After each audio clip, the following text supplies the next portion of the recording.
Saya bukan orang Kristen yang duduk di bangku gereja. Setiap minggu pagi saya di atas mimbar gereja.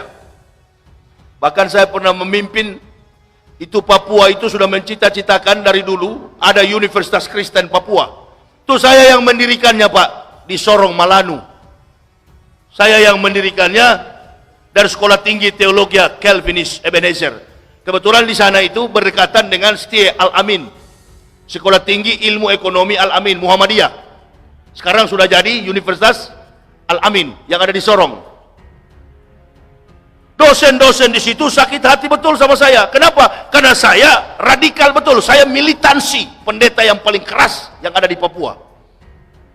Waktu dia mau tingkatkan akreditasi dari Setie menjadi Universitas Al-Amin, yang membackupnya itu yang tidak setuju dengan pemerintah adalah saya.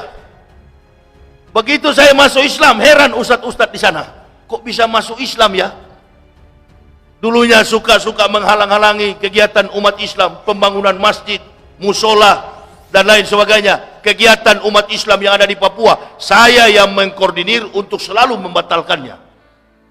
Bisanya masuk Islam. Gak bisa dijangkau dengan logika. Susah. Allah yang memilih mana orang-orang kafir yang perlu diberi petunjuk. Nah, kadangkala kita ada orang masuk Islam langsung kita percaya. Kritis. Ada dua hal yang disampaikan oleh Allah dalam Al-Quran. Yang pertama, orang kafir itu sampai kapanpun dia tidak bisa masuk Islam. Diabadikan oleh Allah dalam Al-Quran Al-Baqarah, innal ladzina kafaru sawa'un alaihim a'ansartahum am lam tunsirhum la yu'minun. Sesungguhnya sekalipun engkau meyakinkan wahai Muhammad, orang-orang kafir tidak akan beriman.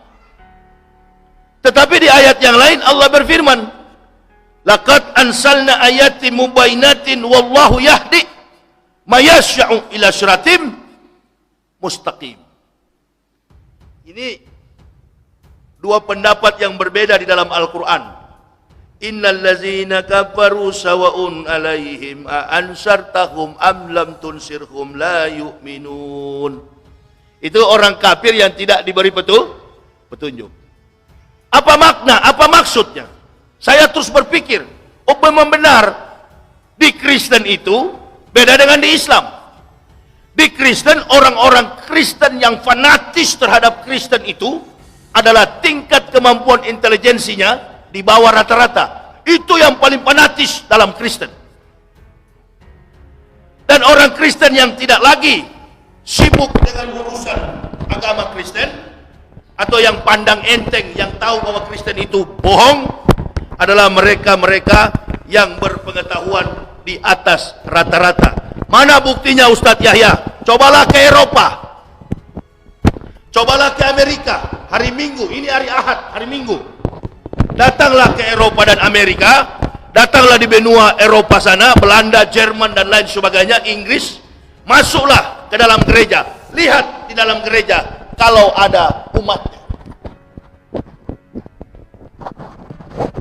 Supaya Bapak Ibu bangga dengan agama Islam ini. Karena kita kadangkala la yagurunaka taqallubul lazina kafaru fil bilad mata'un qalil summa wahum jahannam wa bisal mihad. Karena kadangkala kita orang Indonesia ini yang mayoritas Muslim suka terpengaruh dengan style gaya hidup daripada orang-orang barat. Sehingga kita merasa diri minder, kita merasa diri tidak ada rasa percaya diri yang kuat bahwa saya ini memiliki harta yang paling berharga di dalam diri saya sebagai seorang Muslim. Itu tidak usah contoh jauh-jauh. Panas setahun dihapuskan oleh hujan sehari. Baru saya tahu memang, oh ternyata sistematika di dalam keyakinan Islam ini tidak berdiri pada pondasi keilmuan. Artinya urusan ilmu Silakan antum belajar ke Mesir, silakan antum belajar ke Mekah, silakan antum sekolah ke Kairo. Tapi tidak jadi ukuran itu seseorang dikatakan memang mentalnya mental seorang takwa. Nggak jadi ukuran. Contohnya yang sudah ada di Jakarta ini, usianya sudah usur, boleh dikatakan sudah mau mati, sudah mau menghadap Allah, ditanya, mau nggak Bapak jadi wakil presiden? Oh siap. Jadi ukuran nggak Ustaz? Jadi ukuran nggak? Nggak jadi ukuran. Nggak jadi ukuran. Sudah mau mati, ambisi. Ada juga satu yang di Nusa Tenggara Barat sana. Tadinya komitmen, konsisten, istiqomah, jalan bersama-sama ustadz-ustadz yang lurus, jalan bersama umat yang jujur. Diancam oleh botak yang di KPK itu, kafir Agus Raharjo. Langsung mundur. Kalau nggak salah tahun 2017, saya ceramah di Masjid Al-Falah. Saya katakan saya tidak percaya yang namanya Tuan Guru Bajingan, Bajang. Direkam begini, waktu itu Ustaz Somad suka jalan sama dia. Saya katakan, Ustaz Somad, ini direkam, yang ini yang rekam. Saya katakan begitu. Jangan lagi jalan-jalan dengan satu itu. Kenapa? Karena saya orangnya kritis. Dari mana Ustaz tahu? Ada jemaah bilang, betul kata Ustaz, berarti Ustaz ini berilmu. Bukan berilmu. Ustaz punya karomah melihat ke depan. Bukan. Dia sekolah sampai doktor, mendapatkan gelar akademik dalam bidang spesialisasi agama. Doktornya kan dari Mesir. Dia pulang ke Indonesia, dia tidak ejawantahkan, dia tidak realisasikan konteks keilmuannya, spesialisasinya sebagai seorang doktor agama. Tapi dia menjadi politikus dari Partai Demokrat. Dari situ saya kritis, wah ini nggak betul berarti. Dia membungkus dirinya dengan ayat-ayat Quran, dia membungkus dirinya dengan keilmuan hadis untuk mencari kepuasan nafsu dulu duniawi, syahwat. Di situ saya sudah nggak percaya, memang betul terjadi.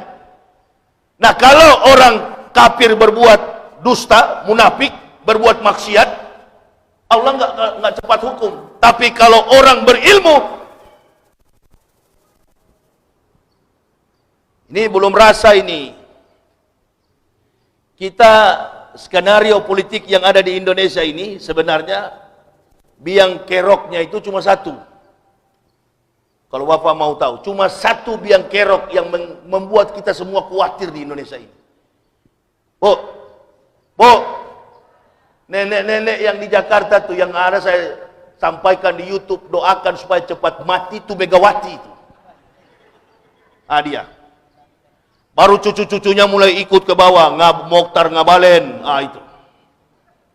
Itu orang-orang yang suka menjilat muntahnya sendiri.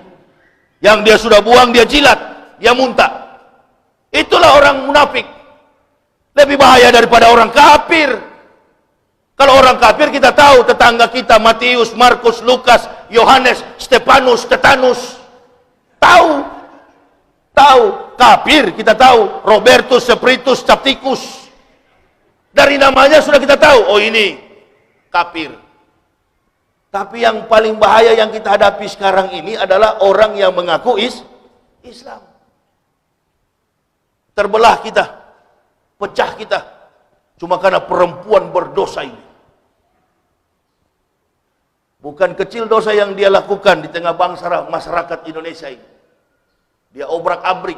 Sebenarnya siapa dia ini? Dia pun nggak tahu dengan dosanya.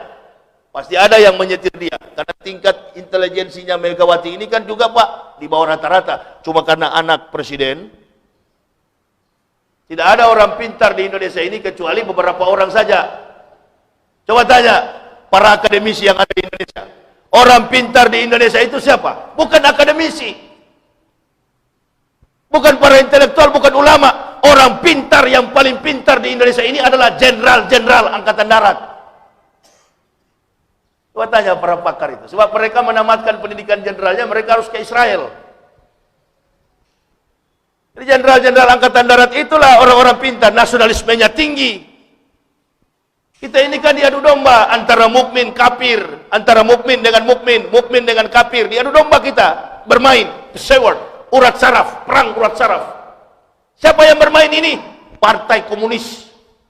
Komunis yang menciptakan suasana seperti ini. Mau menyangkal atau tidak, ada di Indonesia. Siapa itu? Yang ngaku-ngaku Islam padahal PKI.